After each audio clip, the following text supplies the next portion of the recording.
Bonjour! Alors, c'est le temps de plonger maintenant dans le premier chapitre de l'optique qui va porter sur les ondes et la lumière. La première chose, c'est de définir c'est quoi une onde. Pourquoi? Parce que si on veut comprendre la lumière, il faut d'abord comprendre c'est quoi une onde. Parce que la lumière, c'est une onde. Alors, une façon très facile de visualiser une onde, c'est simplement lancer une pierre dans l'eau. Et là, on va voir des ondes se propager en partance de l'endroit où est-ce que la pierre est tombée dans l'eau. Donc, ça va donner lieu à des ondes circulaires qui vont aller en grandissant avec le temps. Fait que si on regarde sur une image à un moment précis, on voit que l'eau, elle ondule si on s'éloigne progressivement du lieu d'impact. À l'endroit où est-ce que l'eau est plus haute, on va appeler ça une crête, comme ici par exemple, ou ici encore, ou encore ici, ou ici, qui est la crête principale. Donc les endroits où est-ce que l'eau est plus haute, c'est les crêtes, et les endroits où est-ce que l'eau est plus basse que son niveau normal, c'est des creux. Donc ici par exemple, un creux, un creux, un creux, etc. Maintenant, si au lieu de lancer une roche, on fait juste comme laisser tomber des gouttes sur une surface d'eau calme, on va voir encore les ondes, sauf que là, toutes les crêtes dans ce cas-ci vont avoir à peu près la même taille. Alors, qu'est-ce qui s'est passé finalement? C'est que lorsque la pierre est entrée en contact avec l'eau, elle lui a transmis une partie de son énergie, et cette énergie-là a provoqué une déformation de la surface d'eau. Et cette déformation-là s'est ensuite propagée à la surface de l'eau dans toutes les directions. C'est ça qu'on appelle une onde. Donc, à l'origine d'une onde, il y a toujours une source d'énergie. Donc, une onde, c'est toujours produit par une perturbation. Donc, par exemple, la pierre qui est jetée dans l'eau, ou ça peut être aussi une perturbation récurrente, là, comme des gouttes qui tombent une après l'autre dans une surface d'eau. Donc, une définition d'une onde serait la suivante. Une ou plusieurs déformations qui se déplacent d'un endroit à un autre et dont l'origine est une source d'énergie. À la place de dire déformation, on pourrait aussi dire une perturbation. Donc, autrement dit, on pourrait définir une onde comme étant une perturbation qui se déplace dans l'espace. La perturbation peut avoir lieu sur une surface d'eau, mais ça peut aussi être sur une corde, par exemple. Donc, on peut créer une onde sur une corde en faisant une impulsion comme ça avec la main. Et là, on va avoir une impulsion qui va se propager le long de la corde. Une perturbation peut aussi se propager dans l'air. Vous avez ici à gauche un haut-parleur qui est une membrane qui vibre. Et en gris, c'est les molécules d'air qui sont représentées. Et ce qu'on voit, c'est que le haut-parleur, dans le fond, il donne de l'énergie à l'air de telle manière il produit une perturbation et cette perturbation se propage ensuite d'une molécule à l'autre dans l'air. Maintenant, voyons les caractéristiques des ondes. La première caractéristique d'une onde, c'est son amplitude.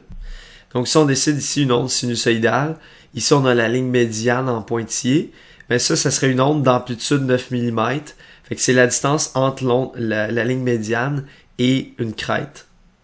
Si vous parlez plus fort, l'amplitude de vos ondes sonores est plus grande. La deuxième caractéristique, c'est la longueur d'onde. Ça veut dire la distance entre une crête et la crête suivante. Dans ce cas-ci, c'est la petite longueur de 18 mm ici, le segment en rouge. Ensuite, on a la fréquence. La fréquence, en fait, c'est le nombre d'oscillations par seconde.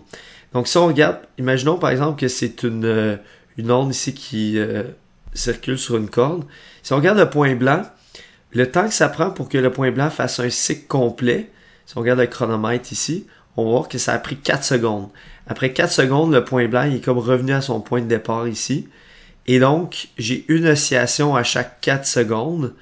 Donc, 1 sur 4, ça donne 0,25 oscillations par seconde. Et oscillation par seconde, ça s'appelle des hertz. Donc, 0,25 hertz, c'est la fréquence de mon onde.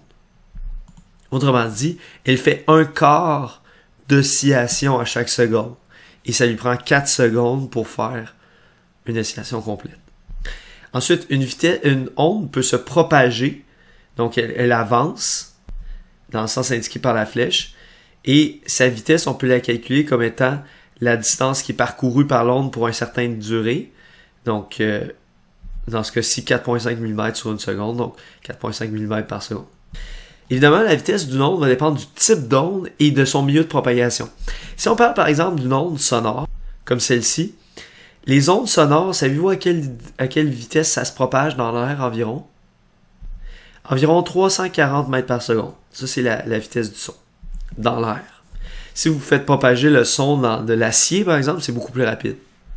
Maintenant, les ondes qui nous intéressent vraiment ici, nous, c'est la lumière. La lumière, c'est une onde qui se propage à une vitesse de 3 fois 10 à la 8 mètres par seconde dans l'air ou dans le vide.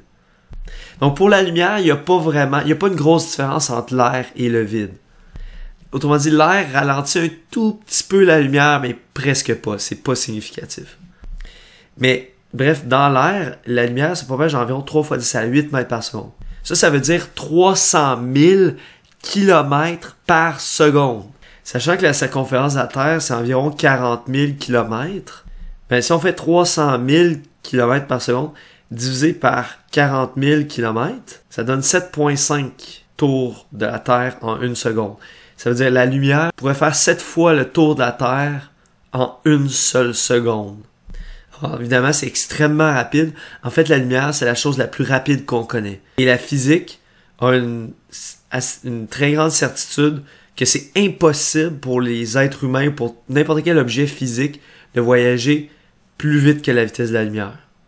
Ou même d'atteindre la vitesse de la lumière. On peut s'en rapprocher autant qu'on veut, mais on ne pourra jamais l'atteindre ni la dépasser. Contrairement à ce qu'ils laissent croire, par exemple, dans le film La Guerre des Étoiles, où ils disent « Ok, on passe à vitesse lumière ».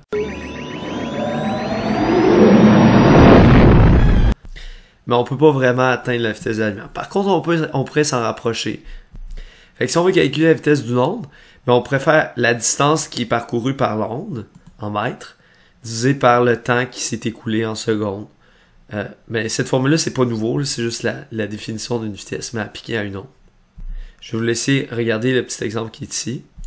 Dans une formule qui est importante pour les ondes, c'est cette formule-ci. Elle fait un lien entre la vitesse d'une onde, sa longueur d'onde et sa fréquence. Donc V, c'est la vitesse de l'onde en mètres par seconde. Ça, c'est cette lettre-là que vous voyez ici, c'est la première fois qu'on tombe dessus. Ça s'appelle lambda. Alors pour le dessiner, on fait simplement comme ceci. Et ça se prononce comme ceci. Lambda. C'est un peu particulier comme mot quand on voit ça pour la première fois, là. Mais c'est simplement une lettre grecque. Lambda. Et ça symbolise la longueur d'onde qu'on va mettre en mètres. Et finalement, on a la fréquence F qui est en Hertz, ou en oscillation par seconde. Et ce que nous dit la formule, c'est que quand on multiplie la longueur d'onde par la fréquence, vous obtenez la vitesse de l'onde. Regardons l'exemple qui est en dessous, c'est un exemple quand même intéressant.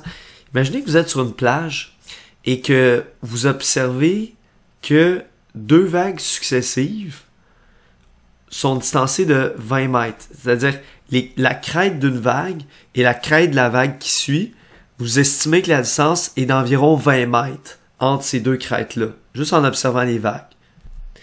Ensuite, vous pourriez prendre un chronomètre puis juste compter combien de vagues vous comptez, combien de vagues vous comptez à chaque minute. Dans ce cas-ci, on compte 10 vagues par minute. Mais à partir de ces deux informations-là, on peut trouver c'est quoi la vitesse des vagues. Quand même intéressant. Fait qu'on a une longueur d'onde de 20 mètres, on a une fréquence de 10 vagues par minute, ça veut dire 10 vagues par 60 secondes. Fait que si on divise par 60, on fait 10 divisé par 60, ça veut dire 0.167 vagues par seconde. Ou si vous voulez, 0.167 Hz. Fait que ça, c'est la fréquence. Vous avez la longueur d'onde qui est de 20 mètres. Fait que vous faites juste multiplier les deux ensemble et ça vous donne la vitesse des vagues. Donc 3.34 mètres par seconde.